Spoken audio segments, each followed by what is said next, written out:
Assalamualaikum warahmatullahi wabarakatuh. Selamat pagi ibu-ibu semuanya, semoga dalam keadaan baik-baik saja. Pada kesempatan kali ini kita akan membahas mengenai pupuk organik cair. Nah, pupuk organik cair ini itu bisa dibuat dengan cara memanfaatkan limbah organik. Ya, limbah organik dari rumah tangga. Seperti sisa-sisa sayuran, buah-buahan, nasi basi, dan lain-lain. Mari kita mulai dari limbah organik. Limbah organik itu berasal dari komponen organik, contoh daun, kotoran hewan, sisa-sisa makanan, dan lain sebagainya yang merupakan termasuk dari komponen organik. Nah, limbah organik ini itu dapat diolah kembali menjadi pupuk organik, baik pupuk organik padat maupun pupuk organik cair. Contohnya, ini adalah pupuk kompos, itu bisa dibuat dari sisa-sisa dedaunan yang rontok dari tanaman yang kita usahakan. Kemudian ada kotoran hewan, ini bisa digunakan untuk membuat pupuk kandang. Dan sisa makanan atau biasanya itu limbah organik dari rumah tangga, dari aktivitas rumah tangga ini bisa dibuat menjadi pupuk organik cair. Nah, seperti ini. Dan perlu diketahui oleh ibu-ibu semuanya bahwa sampah atau limbah rumah tangga itu merupakan salah satu komponen terbesar yang dihasilkan oleh manusia. Dari fenomena ini tentunya kita perlu membuat solusi untuk mengurangi, untuk mendaur ulang atau untuk memanfaatkan kembali sampah-sampah yang kita hasilkan. Salah satunya itu limbah organik yang dihasilkan itu bisa dibuat menjadi pupuk organik cair.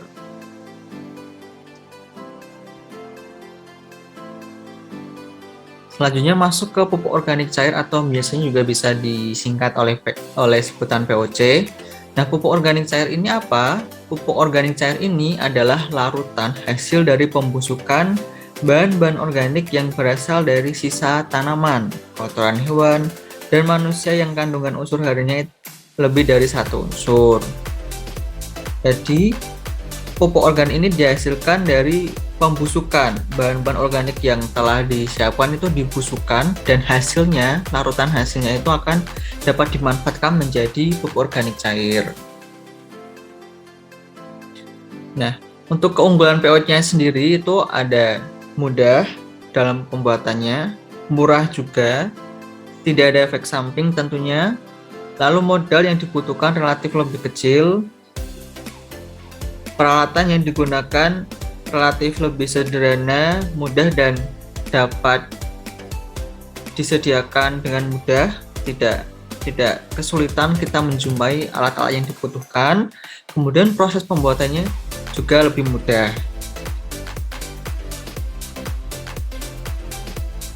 Kemudian kita masuk ke pembuatan POC. Dalam pembuatan POC itu ada beberapa metode. Namun pada kesempatan kali ini saya akan memberikan cara pembuatan POC dengan menggunakan metode ember tumpuk sesuai dengan apa yang saya terima selama menjalani perkuliahan, yaitu menggunakan metode ember tumpuk. Dan metode ember tumpuk itu terdiri dari dua ember atas dan ember bawah. Jadi sistemnya itu dua ember yang saling ditumpuk. Pada ember atas ini digunakan untuk meletakkan sampah-sampah organik, dan juga nanti ada larva dari hewan yang akan membantu proses pembusukan. Nah, ember bawahnya ini adalah tempat untuk menampung cairan atau lindi dari pembusukan sampah organik di atasnya. Dan lindi ini nantinya akan kita manfaatkan untuk dijadikan POC. Dapat dilihat, ini adalah yang sebelah kirinya adalah sketsa dari ember tumpuk, kemudian yang sebelah kanan ini adalah wujud nyata dalam realitanya itu seperti ini, sehingga ibu-ibu bisa memiliki gambaran ember tumpuk itu seperti apa sih. Nah, wujudnya ini seperti ini. Kemudian langkah pembuatannya, seperti yang telah dipaparkan tadi bahwa pembuatan POC dengan metode ember tumpuk ini relatif lebih mudah. Yang pertama, semua bahan organik seperti sisa sayuran, buah, dan nasi itu dikumpulkan, bisa langsung dimasukkan ke dalam ember yang atas, tapi juga bisa dicincang-cincang terlebih dahulu. Tujuannya untuk mempercepat proses pembusukan. Setelah dicincang, bahan-bahan tadi dimasukkan ke dalam ember atas. Setelah itu ember ditutup kembali. Ember atas ditutup kembali.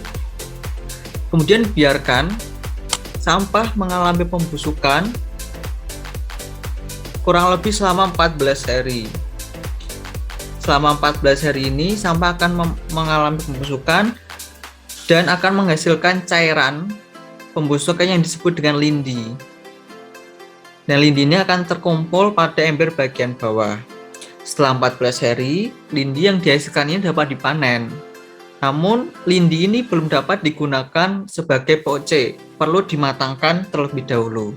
Nah, lindi ini dapat dimatangkan dengan menjemur selama 1 minggu di bawah sinar matahari.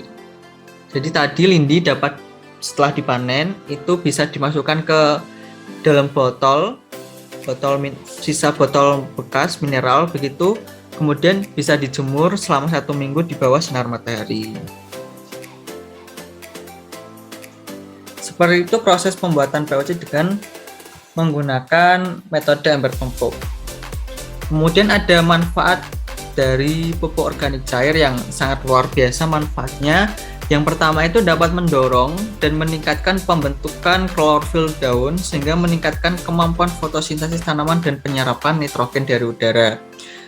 Nah, proses fotosintesis ini perlu diperhatikan dan sangat penting karena berkaitan dengan metabolisme dalam tanaman yang akan berimplikasi atau menyebabkan pertumbuhan tanaman itu sendiri.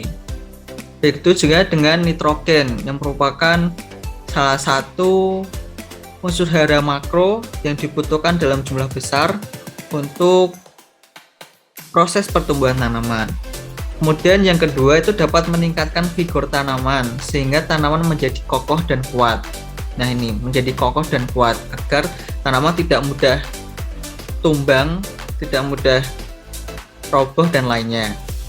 Kemudian ada meningkatkan daya tahan tanaman terhadap kekeringan, merangsang pertumbuhan cabang